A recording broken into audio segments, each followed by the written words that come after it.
Hi, everybody, and welcome to Spa Babies, presented by Spendthrift Farm. I'm Dan Illman, along with Nicole Russo, and we'll analyze the best two-year-old races this Saratoga meet, with a focus on pedigree, race replays, trainer stats, and lots more. The co-feature on opening day Thursday is the Grade 3 Schuylerville for two-year-old fillies. Let's take a look at this field. North America's leading stallion, Into Mischief, stands at Spendthrift Farm, and he is represented by two of the 8 runners in this year's Schuylerville. The number 1, Make Mischief, the number 7, Day Out of the Office. Spendthrift also represented by the 5, Sunny Isle Beach. That filly is sired by Jimmy Creed. Nicole, let's start things off with the number 1, Make Mischief, for John Velasquez and Mark Cassie. Let's watch her career debut at Belmont against fellow New York breds.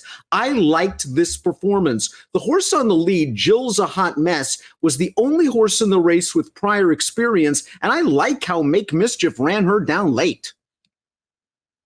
Yeah, she really dug in down the lane. She came out of that race to fire a recent bullet work at Belmont. So I certainly don't think she's going to back off the effort. Into Mischief, you mentioned him, a leading sire in the country right now for Spendthrift Farm. And he really sort of made his name as a standout juvenile sire early on in his career. So you have Into Mischief over a Speightstown mare, speed on speed here for Make Mischief.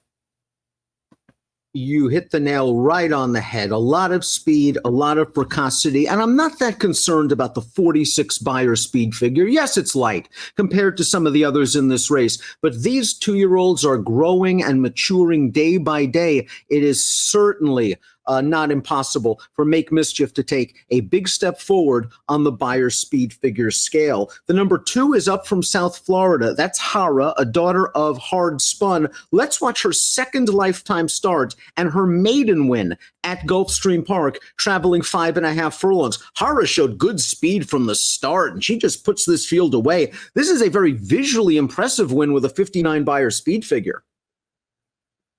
Yeah, and you mentioned that this was her second career start. She finished second to Queen Arella, who we'll discuss in a minute, in her first start, so flattered that one by wiring the field next time. There's a lot of distance ability in her family, so we're moving from these very short maiden races to some of them into stakes company, going a little bit longer now, and I wonder if Hara isn't one of the ones who will like that a little bit. She's got Tyler Gaffleone on board, and he's been on fire lately. And I really think her experience with the 2 starts will serve her well in here. She has early speed, as we just saw. There are other horses that might be naturally quicker than Hara coming out of the gate, but with that experience, maybe she can sit just off of the leaders. And we have a formulator effect for Hara's trainer, Antonio Sano, over the past 5 years with 2-year-old last out maiden winners in dirt sprints. That's a pretty good number. 25% winners and a $2.83 return on investment.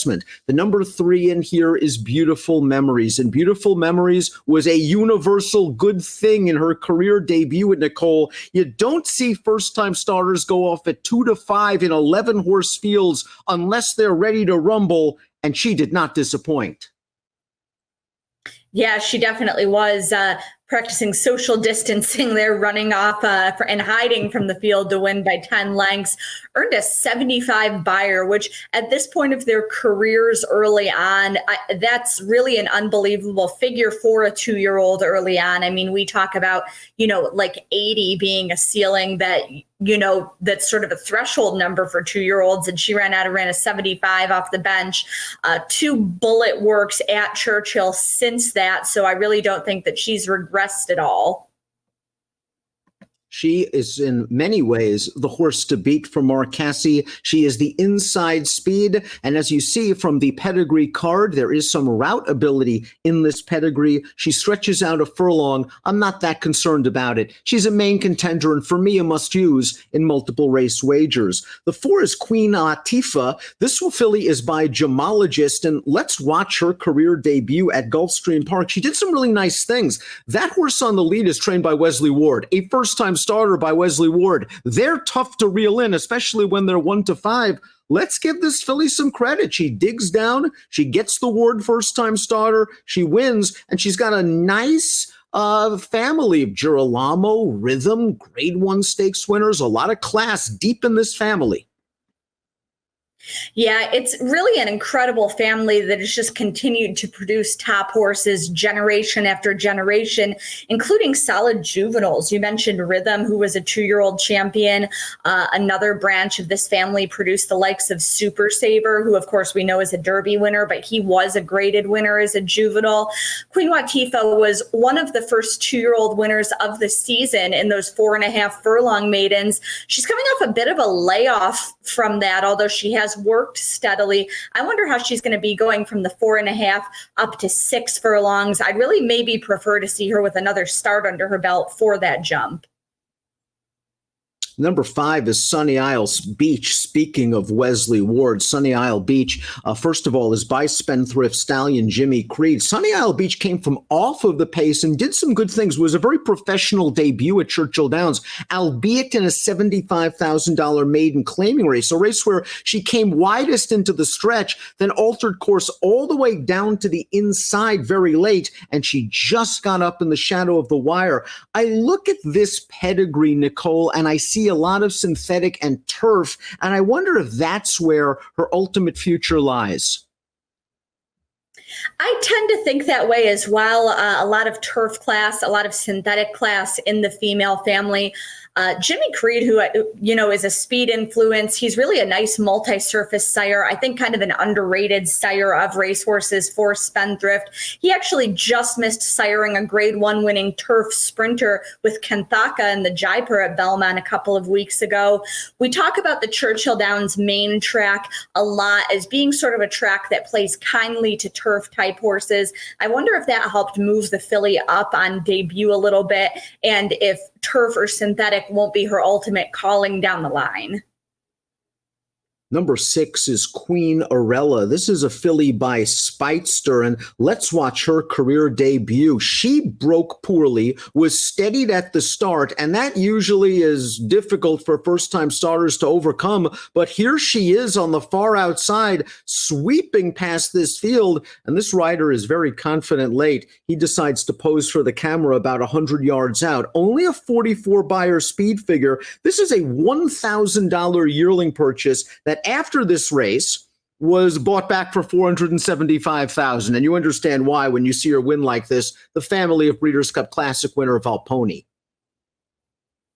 Yeah, and in addition to being from that female family, she's from the first crop of Speightster, a son of Speightstown. You would expect him to sire quick horses. And, he's on the board with a winner. He's been commercially popular early on in his career. Certainly people expect these horses to run well early. And Queen Arella, we mentioned the debut win over Hara, who came back for a nice win to flatter her next time out. So I think there's a lot to like about this filly at 6-1 on the morning line.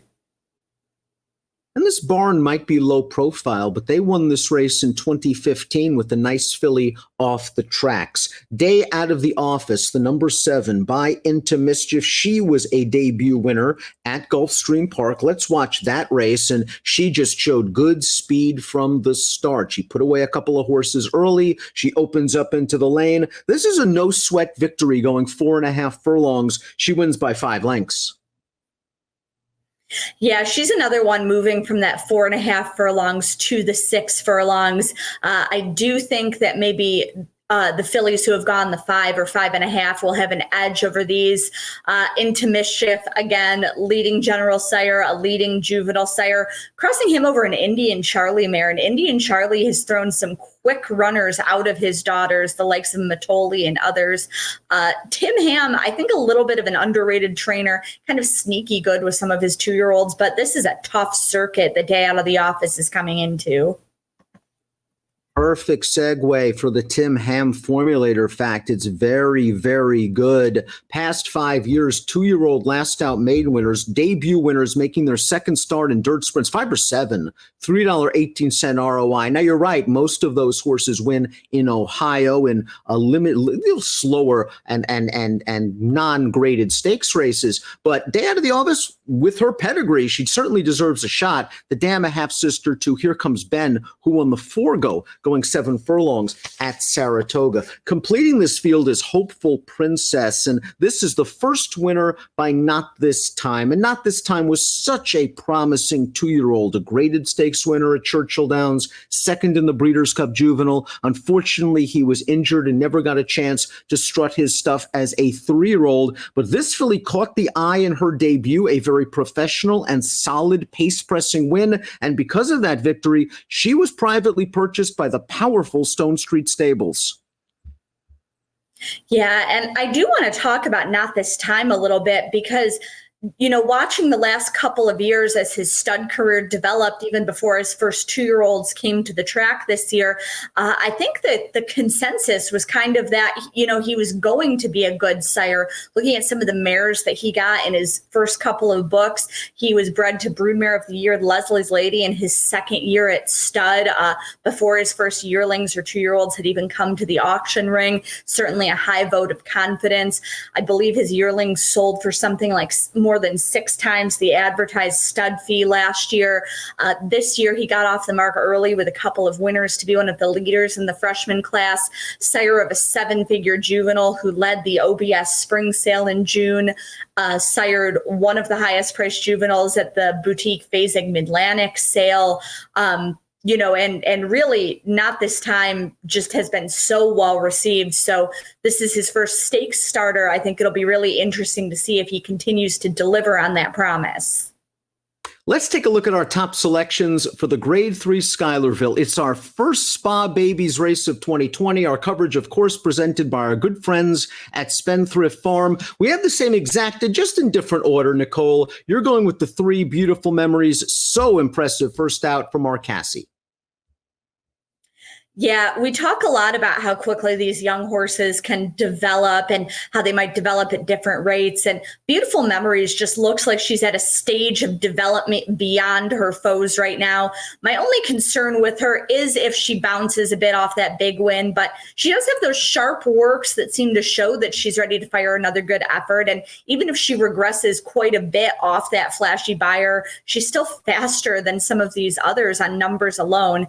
I did use Hopeful Princess from the first crop of Not This Time. And behind them, I try to find a bit of a price in the exotics with Make Mischief, who could use the speed she showed in her bullet work from the rail, and Queen Arella, who, as we mentioned, was flattered by Hara. I like this outside attack post position for Hopeful Princess. It gives Ricardo Santana Jr. plenty of options. We know she showed good speed in her debut, but there are speeds to her inside, most notably Beautiful Memories. Perhaps Santana can break, take up a position, stalking 3 wide while in the clear and away for some traffic, and be ready to attack on the turn. I think it's going to be one of the 2 Churchill-based horses, the 3 or the 8 in the Schuylerville. 3-8-6-1 for Nicole, 8-3-4-2 for me. It's the Grade 3 Schuylerville Stakes. It's your Spa Baby race for opening day, and our coverage is presented by Spendthrift Farm.